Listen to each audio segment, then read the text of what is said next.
Please like, share and subscribe our YouTube channel and also press the bell icon to get new videos.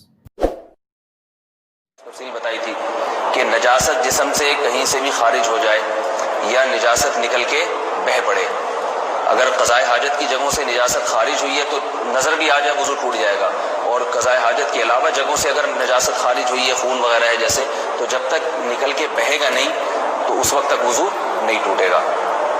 समझ रहे बात को? वज़ू का तरीक़ा क्या है?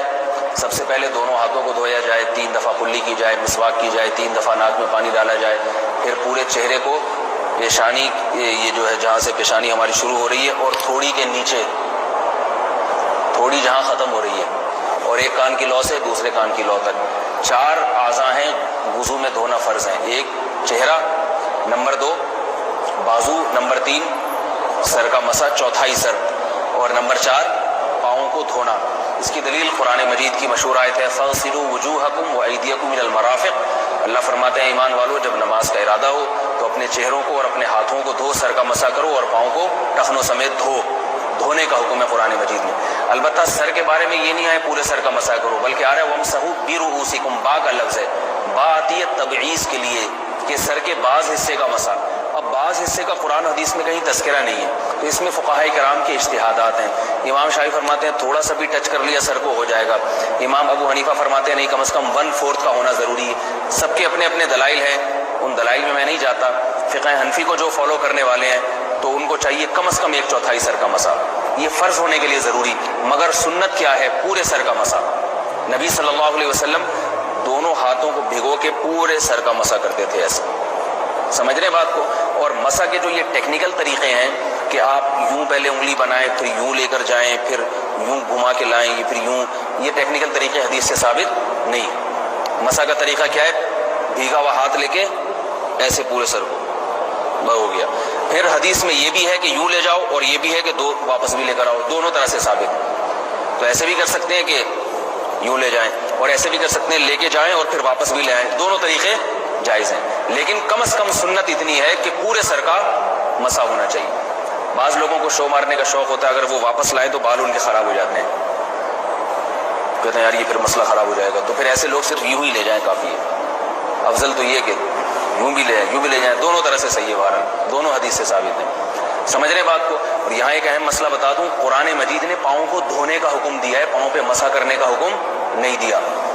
और हदीस में खुफ़ैन पर मसा करने का हुक्म है।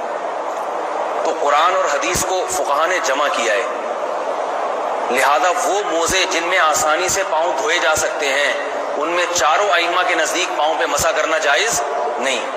सऊदी अरब में जो बाज़ सलफ़ी हज़रात और यहाँ हमारे यहाँ भी अहले हदीस हज़रात ने आम मोज़ों पर भी जो मसा की एक रिवायत डाल दी है, असलाफ़ में, ताबीन, तबा ताबीन में और चारों आइम्मा के मज़ाहिब में इसका सबूत नहीं मिलता। अगर असलाफ़ में कोई काइल भी है तो एक शाज़ कौल, इक्का दुक्का कौल मिलता है, वरना ये आइम्मा अरबा के मज़हब के ख़िलाफ़ है। और जो हदीस जो नकल होती हैं सही सनद के साथ, उनके भी ख़िलाफ़ और कुरान की आयत के भी ख़िलाफ़ है। इसलिए किसी ने आम सॉक्स पे अगर मसा कर लिया, जो आम तौर पे ऑफिस पहन के जाते हैं लोग, उसमें तो पाँव, आप अगर सॉक्स को पानी के नीचे रखें पूरा पाँव धुल जाएगा आराम से।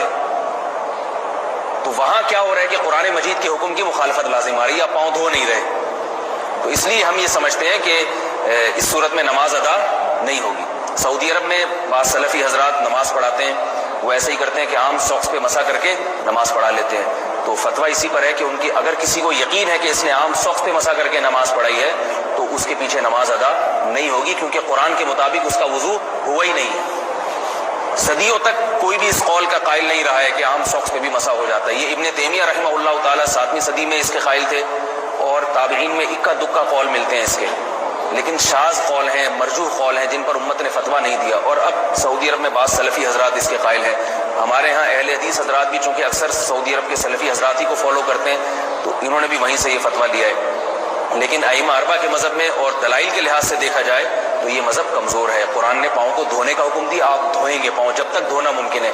चमड़े के मोज़े हैं, उनको धोना मुमकिन नहीं है उतारे बगैर, लिहाजा उन मोज़ों के ऊपर मसा हो जाएगा। तो इससे कुरान पर भी अमल हो जाएगा और हदीस पर भी अमल हो जाएगा। इसलिए आइम्मा अरबा ने जो कुरान हदीस को समझ के जो फैसला किया है, उस पर चलना हमारे लिए ज़्यादा